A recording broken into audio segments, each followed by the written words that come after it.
Hola, bienvenidos a todos y a todas a otro episodio de Viviendo Más Allá de la Resiliencia. Yo soy su anfitriona, la doctora Lidiana García, y en el día de hoy tengo el placer y el honor de hacer un episodio especial para el Día de las Madres. El Día de las Madres que se celebra en Estados Unidos. Yo sé que se celebra el Día de las Madres otros días en otros lugares, pero en general las madres se celebran todos los días, así como debe ser. Antes de comenzar, quería recordarles que este va a ser otro episodio sin el intro, sin el outro, algo sencillo que estoy haciendo, y de que toda la información que se mencione aquí o en otro episodio de este podcast no es para sustituir las recomendaciones médicas o psicológicas o psiquiátricas, que si usted tiene alguna duda, algo que quiera implementar que se ha mencionado en este o en otro episodio de Viviendo Más Allá de la Resiliencia, que lo consulte primero con su doctor primario o con su terapista. Ok, entonces ahora vamos a comenzar. Como les dije, quería hacer un episodio especial para el Día de las Madres y simplemente como recordatorio porque considero que ojalá algunas veces uno preferiría que no todos los días uno sea madre, ¿verdad? Hoy lo estoy grabando, hoy es miércoles y sé que el episodio va a salir el Día de las Madres el domingo para acá, Estados Unidos, pero en general, hoy fue uno de esos días que me desperté que era como que, oh, otro día más. Ha sido bastante difícil ya que mi hijo no ha estado en la escuela y ya llevamos, esta es la semana, wow, esta es la semana 9 creo, que llevamos encerrado en la casa y como no vivo, no tengo patio, pues estamos literalmente dentro de un apartamento y aunque ahora mismo estoy aparte en un cuarto encerrada, como quiera el tenerlo presente todo el tiempo y tanto trabajo que toma de darle un poquito de cosas académicas, los snacks, la comida, toma como un cansancio emocional y eso que nada más tengo un hijo en este momento, sé que pronto viene la próxima, pero es algo que es bastante arduo porque no se acaba, en la noche tampoco se acaba y eso es algo que yo pienso que es bien importante comenzar hablando de la parte de ser madre o persona que se identifique con el rol de mamá. Es algo que es bastante, consume bastante tiempo, es cansón y es algo que uno está todos los días y se duerme y vuelve a comenzar el próximo día, ¿verdad? Y antes de seguir, también quería hablar un poquito sobre honorar, hacer como, bueno, sí, como honorar, creo que es la palabra, ahora mismo no sé, sorry. Más bien como reconocer que en el día de hoy muchas personas puede ser que estén pasando por una mezcla de emociones. Pueden ser que hayan personas que se sientan tristes porque no tienen a sus mamás presentes en sus vidas, ya sea porque han fallecido o no están presentes físicamente. Lo mismo pueden pasar con los hijos. Puede ser un día lleno de muchas emociones, ya que no tengan algunos hijos en su vida o que han perdido algunos hijos y han tenido como esa ilusión de celebrar el Día de las Madres y no se les dio. So quiero antes de seguir, porque sé que muchas veces idealizamos estos días y lo mencionamos como que son lo máximo y se nos olvida que no todo el mundo está pasando por lo mismo. Hay personas que puede ser que un día como ese sea un día muy, muy triste, que no quisieran ni despertarse ni tener que estar presente. Si me estás escuchando y estás pasando por eso, primero que nada, gracias por darme la oportunidad de escucharme y segundo, espero que tu día se mejore y mañana será otro día. Ok. Entonces, para el día de hoy lo que quería hablar un poquito era volver a hablar un poquito de mi historia, de cómo me convertí en madre y de las cosas que me ayudaron. Yo sé que yo he hablado bastante, creo que en los episodios y también en otros episodios que me han entrevistado sobre mi travesía de ser madre, pero en este quería traer un poquito de otros puntos. So, todo comenzó un junio del 2015 en el cual mi hijo nació. Y para comenzar yo diría que, o sea, mi jornada como madre, el parto en general fue muy bonito. Fue un parto en la casa, todo salió en general muy bien, solamente hubo una pequeña complicación postparto que tuvo un sangrado un poquito más allá, pero no fue nada de vida o muerte. Y en eso pues le doy muchas gracias porque sé que hay muchas personas que pasan por partos traumáticos, esa no fue mi historia necesariamente. En la parte postparto, sí la parte que se me hizo bastante difícil fue el recordarme que no solamente estaban haciendo un hijo, sino se estaba muriendo mi personalidad pasada y estaba naciendo una nueva Lidiana. Una Lidiana que es mamá y que tiene al cuidado un ser muy indefenso y mucha responsabilidad. Y eso fue algo que a mí no se menciona, no es algo que se habla, porque muchas veces tenemos esa mente de no hablar de cosas negativas, de ser positivo, de todo lo bueno. Y no queremos mencionar esas cosas negativas en parte también, y lo reconozco, porque cada experiencia es diferente. Y muchas veces como minimizamos eso. Pero yo pienso que es bien importante, y luego voy a hablar un poquito más de eso, de ser auténticos y de poder hablar nuestra realidad para poder ayudar a las otras personas que no se sienten necesariamente acorde con lo que están viendo, lo que están leyendo. Entonces, en ese momento mi hijo me hizo madre y la Lidiana que existía, la Lidiana de que quería hacer algo y lo hacía en el momento. Si yo me antojaba de algo, lo buscaba en el momento. Solía hacer las cosas rápido. Me recuerdo que mis compañeros de la universidad me relajaban y me decían que la profesora mandaba a hacer algo el martes y que ya yo lo tenía hecho el miércoles. Y es esa parte de que mi papá me instruyó mucho con responsabilidad y con la necesidad de resolver las cosas al momento. Muchas personas me ponían como que, wow, qué buena característica, qué responsable, qué determinada. Pero lo que la gente no sabía, y yo tampoco sabía en ese momento, es que esa determinación estaba siendo influenciada por miedo, por la parte de sobrevivencia. Era como una urgencia que me mandaba, tienes que hacerlo ahora o si no algo malo va a pasar, prácticamente. Y lo terminaba, pero era como siempre pensando, algo malo va a pasar, déjame terminarlo ahora. No, déjame terminarlo ahora porque tengo el tiempo. No, era, tienes que terminarlo ahora, ahora, ahora. No sé si pueden captar la diferencia de ese sentido de urgencia o si alguno de ustedes también lo ha pasado. Pero cuando yo tuve a mi hijo, eso se ve, esa parte se vio impactada. Porque aunque yo tenía el sentido de urgencia de hacer cosas, no las podía hacer.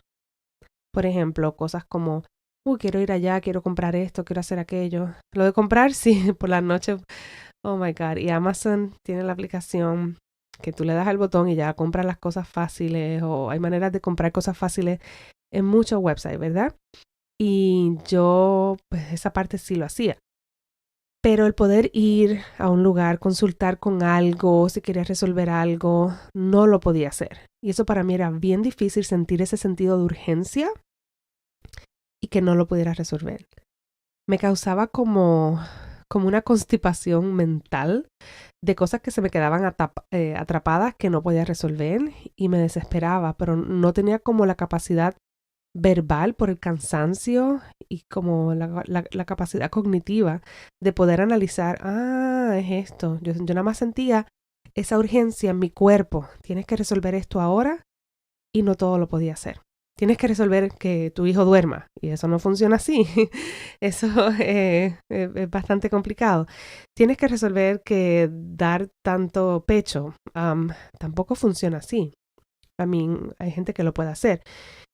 Y yo pienso que esto en parte, muchas de las cosas que hacen que muchas mujeres, mamás, cambien de hacer cosas que querían hacer porque se desesperan con la incertidumbre que hay con algunas cosas que son como más de naturaleza primitiva, de lactar y todo eso, porque no saben cuánto le están dando y tienen que saber el control de la información, porque llevan viviendo su vida que al mantener el control de las cosas les ha ayudado. Y vamos a ser honestos, sí, también ha sido negativo, pero en gran parte les ha ayudado a lograr cosas en su vida, ya que al tener el control no han terminado en situaciones de vida o muerte, que eso es el mensaje de sobrevivencia.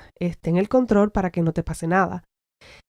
Y eso hace que entonces fortalezca más estos pensamientos de que tienes que tener el control. Y al convertirse en madre, una de las cosas más difíciles es perder ese control. Y que cada vez que tú logras una rutina nueva, vamos a poner que lograste una rutina un día, se despertaron una hora, el nap pasó, el otro día si no te funciona, no te funciona. Y es diferente para cada bebé. Cada niño es diferente. Mi hijo era un niño que no era típico en esas cosas. Era un niño muy activo, era un niño que para dormir tomaba, lloraba fácilmente si lo ponías solo, no le funcionó ni el columpio.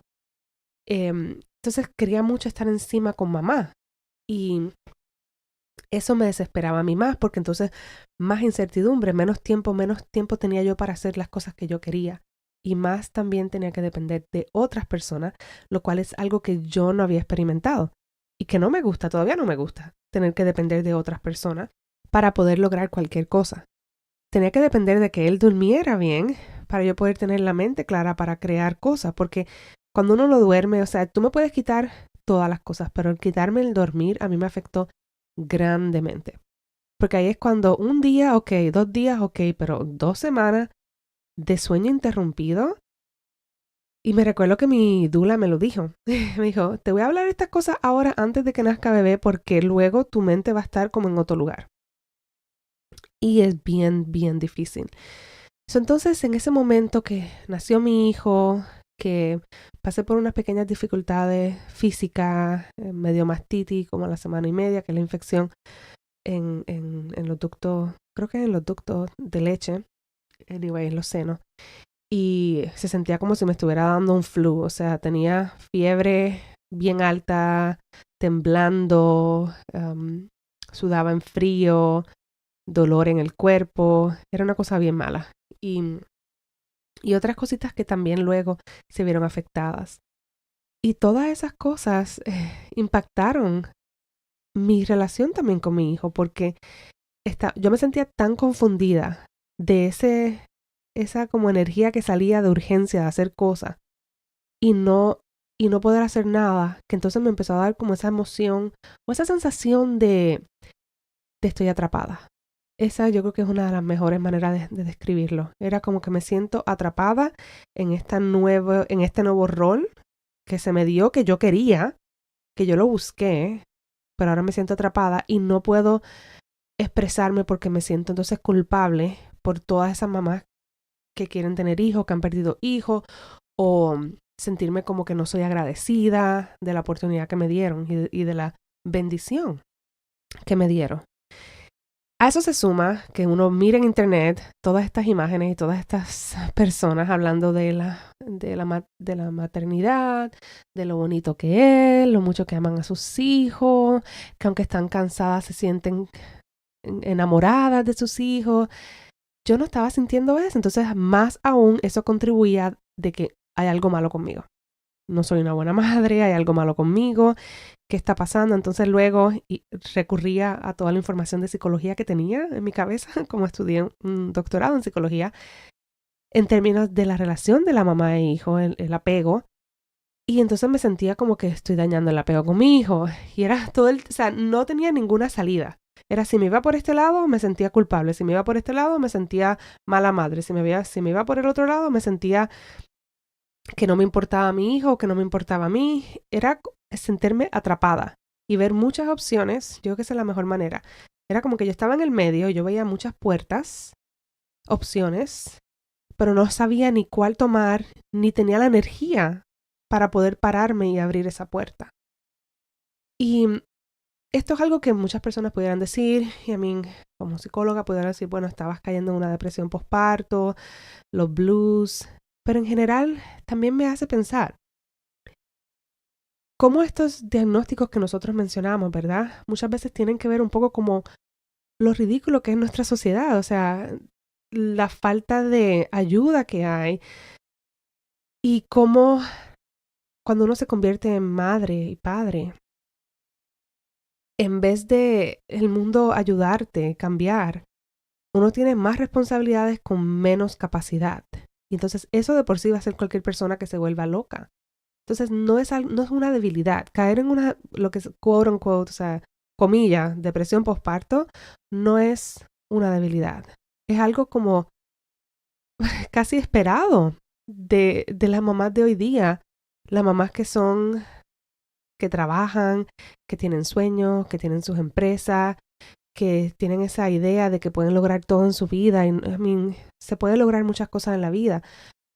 pero tampoco es como cuando uno se convierte en madre, es bien difícil porque es algo conflictivo si estabas trabajando y como quieras, si quieres, tienes que regresar a trabajar o quieres regresar a trabajar, tienes ese conflicto interno de, espérate, me quedo en la casa, pero si me quedo en la casa, ¿qué significa eso de mí? ¿Cómo me van a ver? Porque es algo que no se valora. Y que también con el movimiento inicial primitivo del feminismo se veía como mal, se veía mal en general, como que eres débil al querer hacer esas cosas y no querer luchar por tus derechos. Y yo sé que eso es parte, o sea, fue al principio, no es el que es actualmente, pero en general nosotras las mujeres que fuimos criadas en los 80, los 90, tenemos esa idea de como que queremos ser mujeres independientes, no queremos depender de un hombre, vemos programas como Las Chicas del Cable y vemos, Dios mío, cómo eran los tiempos de antes y apreciamos mucho las oportunidades que tenemos hoy día y sí, las aprecio. Pero yo pienso que todo lleva con un costo y el costo en gran parte es, hemos perdido nuestras comunidades, hemos perdido nuestra ayuda, hemos perdido esa esencia, esa conexión por la medicalización del parto, de la mujer. Hay tantos diagnósticos para la mujer, médicos, y cualquier cosa que haya, eso es un problema en ti. Y todas esas cosas hacen que uno se sienta, que aunque uno está luchando como que querer ser autosuficiente, a la misma vez se cuestiona, pero espérate, no tenemos la capacidad para esto, no tenemos la capacidad para aquello. Y voy a hablar sobre un tema que puede ser un poco controversial, pero en términos del parto, eso de por sí es algo que en los tiempos de antes, la mujer paría o sola o con ayuda de parteras, comadronas, o como se le diga en su país. Y, y la mayoría de los partos funcionaban bien, siempre va a haber un riesgo, es normal. Incluso con todo esto que está pasando acá, de que los partos se hacen en el hospital, no se ha mostrado que ha aumentado tanto, o sea, que haya disminuido los riesgos de que un bebé muera, la mamá muera. Los riesgos todavía son bastante altos, aunque uno pensaría que no, porque tienen tanta tecnología, ¿verdad? Pero vamos a empezar por eso. Al quitarle el poder de la mujer, al tener que obligarla, y ha cambiado en algunos hospitales, muchos de ellos han cambiado, pero en general el tener que estar acostada en un lugar con muchas luces, con sonidos, con monitoreándote de todo. El parto es un momento en el cual es muy importante sentirse segura. Por eso es que los animales se van a lugares como aparte, se van como a cuevas, se van a lugares porque quieren tener un lugar que se sientan seguros, oscuro, aparte, no con tanta gente mirando, no con tantas situaciones, porque eso va a impactar. Si vamos al sentido, ahora vamos a hablar de trauma, si vamos una respuesta de trauma, si vamos a esa respuesta de que nos sentimos en sobrevivencia, de que tenemos que estar pendientes de nuestro alrededor, porque algo malo puede pasar, y esto es inconsciente, esto es cuerpo. Tu cuerpo se siente así, tu cuerpo va a caer en una situación que no va a relajar el cuerpo lo suficiente para poder llevar un parto tranquilo. Yo me recuerdo que cuando estaba con los dolores de contracción y todo en mi parto con mi hijo, mi partera no estaba como progresando mucho y mi partera me dijo, para de contar, acuéstate a dormir y puede ser que tu bebé nazca, eso fue un miércoles, me dijo, puede ser que tu bebé nazca antes del lunes, y yo, antes del lunes, eso tiene que nacer mañana porque me duele. Y yo me acuerdo que me acosté. Claro, me tomé, creo que fue Benadryl o algo que me mandó a tomar. Me acosté en la cama y yo me despertaba como brincando del dolor. Y tenía que moverme. Y yo decía, si yo termino en un hospital, olvídate que yo voy a pedir la epidural si me hacen tener que estar acostada. Es algo como una posición que no tiene sentido estar acostada. Es bien difícil con el dolor.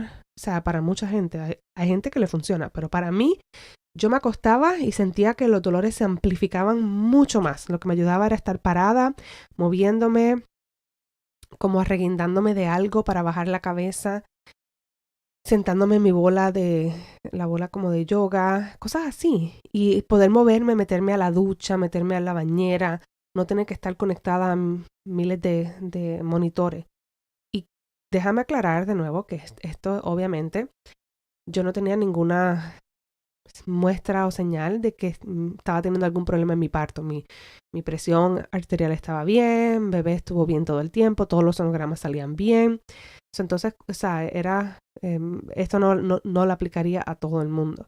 Pero en general, si eres una persona que todo va bien en tu embarazo, puedes tener la capacidad de tenerlo, pero al cambiarlo y ponerlo en el hospital, que eso es lo que es la norma, y ya ha cambiado, porque ha habido mucha gente que ha abogado por eso, pero en los tiempos de antes, muchas veces lo que hacían era que dormían a la mamá, le ponían algo y las ponían a dormir y el otro día cuando se despertaban tenían un bebé, que se lo traían un ratito y se lo llevaban. Poco a poco los hospitales han abierto los ojos y también la gente ha abogado porque eso no es la mejor manera, entonces ahora en muchos hospitales te dejan a bebé contigo, te dejan tener rápido que nace, tener ese espacio de contacto piel a piel, que es súper importante. Pero todo esto ha tomado un montón de lucha de las mujeres para poder lograrlo. Y no ha sido necesariamente de lo más fácil. Pero a lo que iba con todo eso que está hablando del hospital es ese conocimiento innato de los tiempos de antes que la mujer sabía y podía manejar el parto, obviamente que se han perdido porque se han medicalizado. Y asimismo con un montón de otras cosas, cualquier cosa que tenemos las mujeres, tienes un problema con esto, tienes un problema con aquello, sin explorar otras cosas que pueden influenciar, como el estrés tiene influencia en las hormonas, que eso puede tener influencia en el sistema reproductivo, etcétera, etcétera. Entonces cuando vamos a tienes estrés, trabaja con tu estrés, pero ¿por qué no vemos a cómo la sociedad ha hecho que nosotras las mujeres estemos pasando por tantas dificultades y colabora a eso? No solamente las comunidades, el patriarcado, la opresión que reciben las mujeres, etcétera, etcétera. Y todas esas cosas obviamente van a influenciar y yo diría, o sea, mientras tanto seguimos viendo ese momento que te conviertes en mamá y que luego también tienes todas las otras responsabilidades y no se te quitan.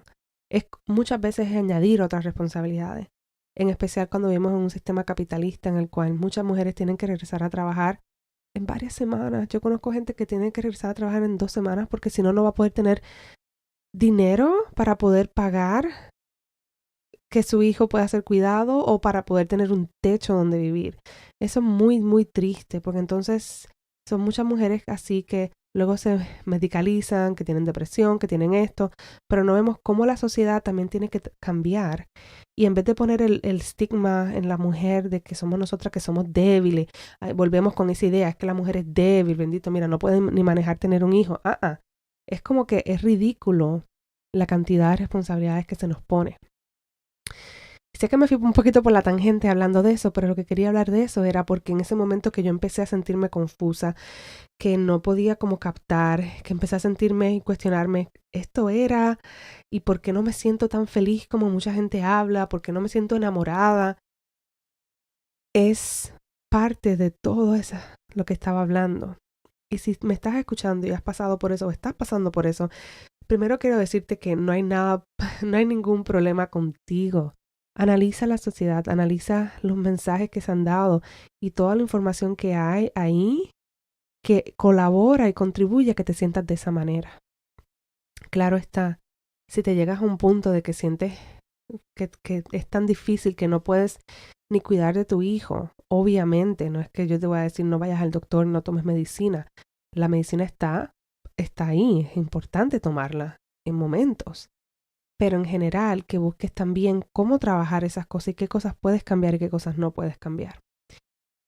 En mi caso, yo lo que empecé fue a ver cómo yo estaba súper enfocada en las necesidades de mi hijo, en la necesidad de que él estuviera bien, de que durmiera bien, de que siguiera el apego, que hiciera esto, que hiciera aquello.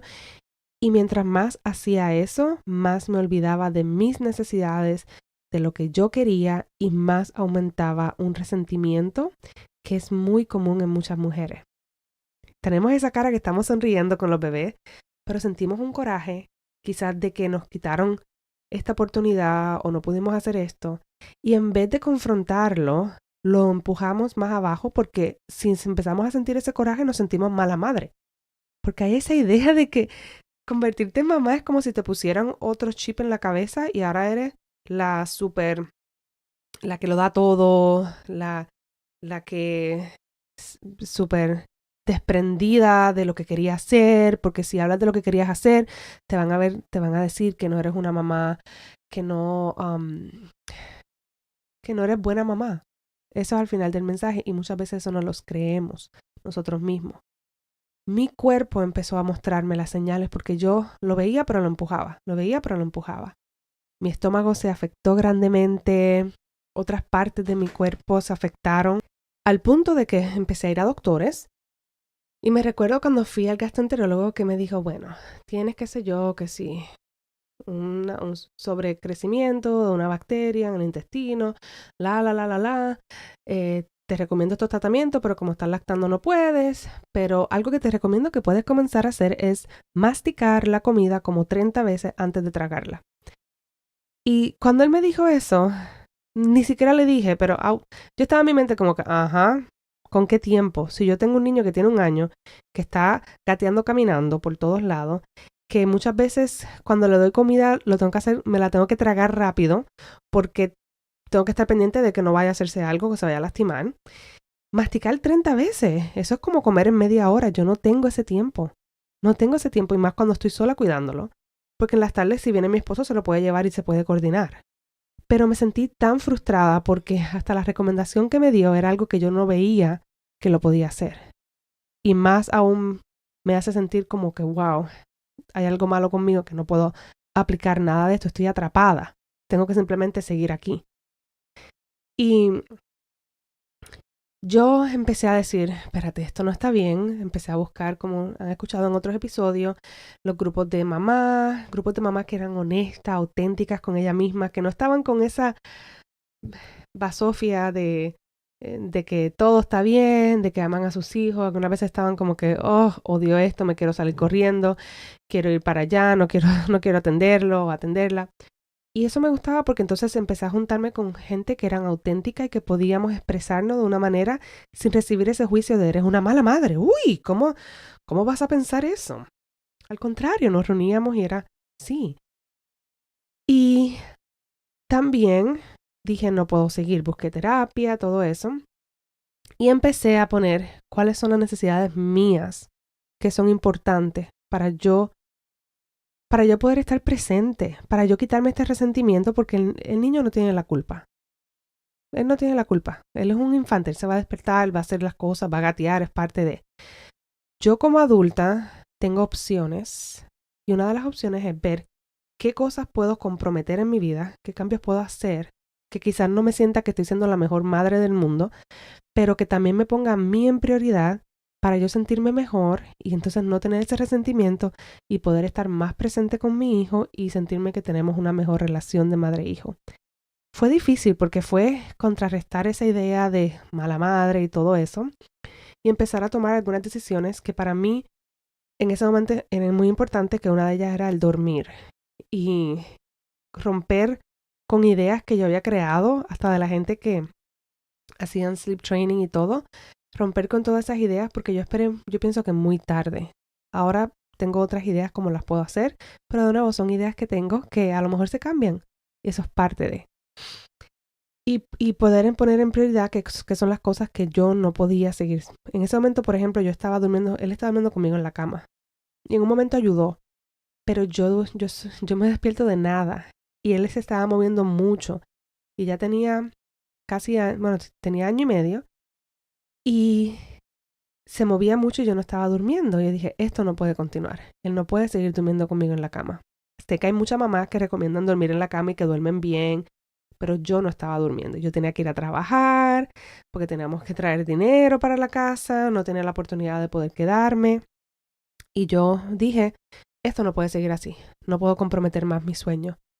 Luego que empecé a tomar decisiones así, de no puedo seguir comprometiendo X, Y o Z, pasé por la fase de sentirme culpable y todo, aceptarlo, pero luego que yo empecé a poder caer en sitio y sentirme mejor conmigo misma, créeme que la relación con mi hijo mejoró grandemente.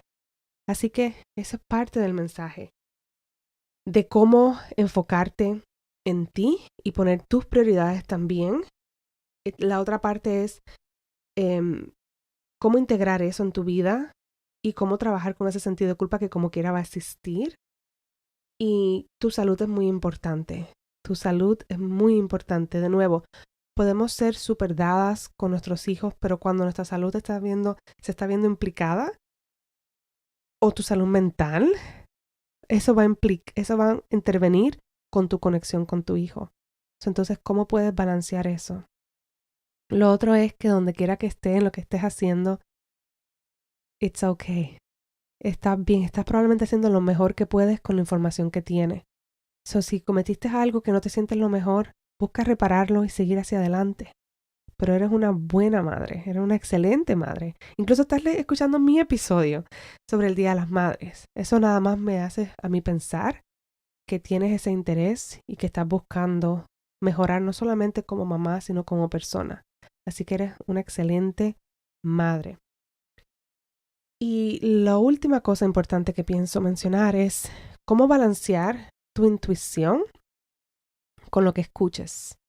Esto para mí era muy difícil porque aunque yo soy psicóloga no me especializo en bebés. Entonces estaba yendo más bien a las teorías, a los libros, a las cosas que tengan que ver con bebés y muchas veces esas teorías son enfocadas completamente en el niño, la niña y muchas veces son hechas por personas que quizás son padres o madres, pero que ya no están criando. Y muchas de ellas hasta incluso mencionan que si ellos hubieran sabido esa información hubieran sido diferentes. Yo me cuestiono eso porque es diferente tú crear una teoría y una forma de crianza luego que ya tú no estás en ese momento versus cuando estás en el momento. Pero en general, si buscan la información, la mayoría de todas las teorías y todas esas cosas están enfocadas completamente en el niño o la niña y sacan de un lado las necesidades de mamá o lo que está pasando con mamá. En ese sentido te recomiendo que cuando leas cosas o me escuches a mí o cualquier persona, que tomes las cosas con pinzas, que cojas lo que te conviene, lo que tú piensas que te puede ayudar y lo que tú sientes que esa recomendación no me gustó, no la hagas, sigue tu intuición. Tu hijo es único y diferente y probablemente no hay ninguna teoría que está hecha completamente para tu hijo o tu hija. Así que sé bastante clara en cómo discernir la información que recibes y qué es lo que te aplica a ti. Pero en general esas son mis recomendaciones para tu jornada como madre. Esto nunca se acaba. Ahora mismo yo estoy a punto de tener otra hija y todo lo que te estoy mencionando es a partir de mi experiencia con mi hijo. Quizás muchas cosas pueden cambiar. Así es como estamos, ¿verdad? Sería interesante si pasa y luego grabo entonces otro episodio de actually lo que les dije. Pero esa es parte de la jornada de ser mamá. Cada día es diferente, cada niño es diferente y nosotras somos muy importantes. Eso yo también lo veo como una manera de romper esos patrones generacional de las mujeres, de sentirnos como que tenemos la sonrisa pero estamos sufriendo. Parar con eso no nos ayuda.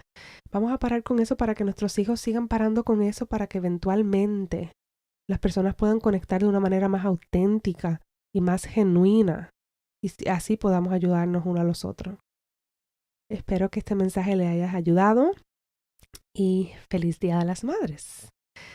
Antes de terminar, quería mencionarles algo rapidito en términos del podcast de un favor que les pido de si esto es un podcast que les ha ayudado, que les gusta, que lo comparten, si pueden tomar un minutito e ir a donde lo estén escuchando y ponerle el rating, poner su comentario, porque eso ayuda a que las diferentes plataformas me pongan el podcast más como visible para más personas. De esa manera puede ayudar a que pueda llegar a más personas esta información. Entonces ese es mi pedido de ayuda para ustedes. Y lo otro que quería decirles es gracias, gracias, gracias. Este mes cumplo el año del podcast y les doy gracias por escucharme, gracias por confiar en mí, por brindarme este espacio de no solamente darles recomendaciones, sino también trabajar conmigo, porque al yo hacer esto, eso también me está ayudando a mí, a mi propio camino, a ser más vulnerable, a procesar las cosas y a sentirme cómoda conmigo misma. Así que muchas gracias por su respaldo y espero hablar con ustedes pronto. Hasta la próxima vez. Bye.